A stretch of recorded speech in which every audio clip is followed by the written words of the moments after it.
জানেন কি রুদ্রাক্ষ আসলে কি? হিন্দুরা রুদ্রাক্ষ কেন পরে? ভারতে অনেক মানুষেরা ধার্মিক আস্থার কারণে বিভিন্ন জিনিস পরে থাকেন, রুদ্রাক্ষ সেগুলোর মধ্যে একটি। কিন্তু জানেন কি রুদ্রাক্ষ আসলে কি?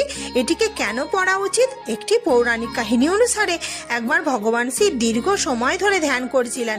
সেই সময় তার চোখ থেকে আনন্দ অশ্রু ঝরে পড়ে। ভগবান শিবের এই অশ্রুকণা থেকেই জন্ম হয় রুদ্রাক্ষের। রুদ্র অর্থাৎ শিব এবং অক্ষ অর্থাৎ চোখ। ভগবান শিবের অক্ষু যে সকল স্থানে পড়েছিল সেই সকল স্থানে রুদ্রাক্ষের কাজ জন্ম নিয়েছিল। রুদ্রাক্ষ আসলে এক প্রকার গাছের বীজ, যেটিকে ছিলে পরিষ্কার করে রুদ্রাক্ষ বের করা হয়। বলা হয় যে কোনো ব্যক্তির যদি হৃৎপিণ্ড সংক্রান্ত সমস্যা থাকে তবে এই অবস্থায় রুদ্রাক্ষ একটি রিভার্স চার্জ তৈরি করে, যার ফলে হৃৎপিণ্ডের সমস্যা বিভিন্ন সময় শুরুতেই শেষ হয়ে যায়। আর রুদ্রাক্ষ ধারণ করলে মানসিক চাপ ও উদ্বেগও দূর হয়।